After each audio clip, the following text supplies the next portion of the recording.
बिहार में आज से सम्राट युग की शुरुआत हो गई है। सत्ता हस्तांतरण का खेल तो बिहार ने पिछले 20 सालों में कई बार देखा, लेकिन आज का दिन बिहार की राजनीति में ऐतिहासिक बन गया है, क्योंकि नीतीश युग की समाप्ति के साथ ही उनके उत्तराधिकारी के तौर पर सूबे को पहला भाजपा का मुख्यमंत्री मिला है। सम्राट चौधरी ने राज्य के 24वें मुख्यमंत्री के रूप में शपथ ग्रहण कर ली है। राजधानी पटना के लोक भवन में आयोजित भव्य समारोह में राज्यपाल सैयद अता हसन ने उन्हें पद और गोपनीयता की शपथ दिलाई।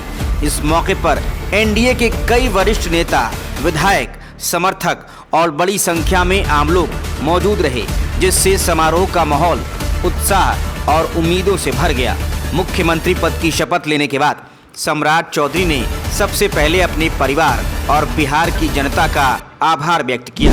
इससे पहले मंगलवार को एनडीए का नेता चुने जाने पर सम्राट चौधरी ने कहा था कि ये जिम्मेदारी उनके लिए केवल एक पद नहीं बल्कि सेवा का अवसर है। उन्होंने भरोसा दिलाया कि वो राज्य के विकास, सुशासन और जनता की अपेक्षाओं पर खरा उतरने के लिए पूरी ईमानदारी से काम करेंगे। सम्राट चौधरी ने कहा है कि बिहार को नई ऊंचाइयों पर ले जाना उनकी प्राथमिकता होगी। बिहार के 24वें मुख्यमंत्री के रूप में सम्राट चौधरी का ये कार्यकाल कई मायनों में खास माना जा रहा है। इससे पहले राज्य में 23 मुख्यमंत्री रह चुके हैं, जिनमें नीतीश कुमार का कार्यकाल सबसे लंबा रहा है। नीतीश कुमार ने करीब 2 दशकों तक अलग अलग चरणों में बिहार की सत्ता संभाली और राज्य की राजनीति में एक मजबूत छवि बनाई। ऐसे में सम्राट चौधरी के सामने उनकी विरासत को आगे बढ़ाने के साथ साथ अपनी अलग पहचान बनाने की भी बड़ी चुनौती होगी।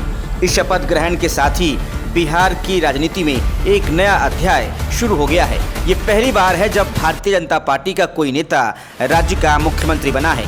इससे ये स्पष्ट संकेत मिलता है कि अब बिहार की सत्ता में भाजपा की भूमिका निर्णायक हो गई है। राजनीतिक विश्लेषकों का मानना है कि यह बदलाव राज्य की नीतियों, विकास योजनाओं और प्रशासनिक शैली में भी बड़ा परिवर्तन ला सकता है। सम्राट चौधरी के मुख्यमंत्री बनने के पीछे भाजपा की रणनीति भी अहम मानी जा रही है।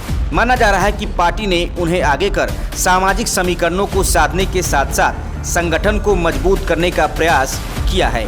अब जब भाजपा खुद नेतृत्व कर रही है तो जनता की उम्मीदें भी पहले से ज़्यादा बढ़ गई हैं। लोगों को उम्मीद है कि रोजगार, शिक्षा, स्वास्थ्य और बुनियादी ढांचे जैसे मुद्दों पर तेजी से काम होगा। हालांकि चुनौतियां भी कम नहीं हैं। बिहार जैसे बड़े और जटिल राज्य में विकास की रफ्तार बढ़ाना आसान नहीं होता। कानून व्यवस्था, बेरोजगारी और पलायन जैसे मुद्दे लंबे समय से राज्य के सामने खड़े हैं। ऐसे में सम्राट चौधरी के नेतृत्व में नई सरकार इन समस्याओं का किस तरह समाधान निकालती है, इस पर सभी की नजरें टिकी रहेंगी। कुल मिलाकर सम्राट चौधरी का मुख्यमंत्री बनना बिहार की सियासत में एक बड़े बदलाव का संकेत है। अब ये देखना दिलचस्प होगा कि वो अपने वादों को जमीन पर कितनी तेजी और प्रभावी तरीके से उतार पाते हैं और राज्य को विकास की नई दिशा देने में कितना सफल होते हैं। मैं सम्राट चौधरी ईश्वर की शपथ लेता हूँ कि मैं विधि द्वारा स्थापित भारत के संविधान के प्रति सच्ची श्रद्धा और निष्ठा रखूंगा। मैं भारत की प्रभुता और अखंडता अक्षुण्ण रखूंगा। मैं बिहार राज्य के मुख्यमंत्री के रूप में अपने कर्तव्यों का श्रद्धापूर्वक और शुद्ध अंतःकरण से निर्वहन करूंगा तथा मैं भय या पक्षपात, अनुराग या द्वेष के बिना सभी प्रकार के लोगों के प्रति संविधान और विधि के अनुसार न्याय करूंगा।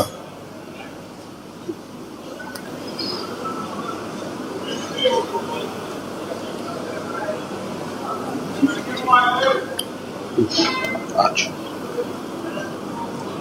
oath of secrecy. Oath of secrecy.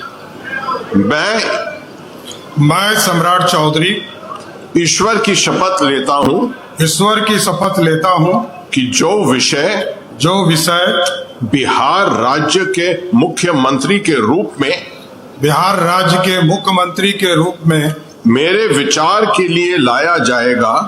विचार के लिए लाया जाएगा अथवा मुझे ज्ञात होगा उसे किसी व्यक्ति या व्यक्तियों को तब के सिवाय जबकि ऐसे मुख्यमंत्री के रूप में अपने कर्तव्यों के सम्यक निर्वहन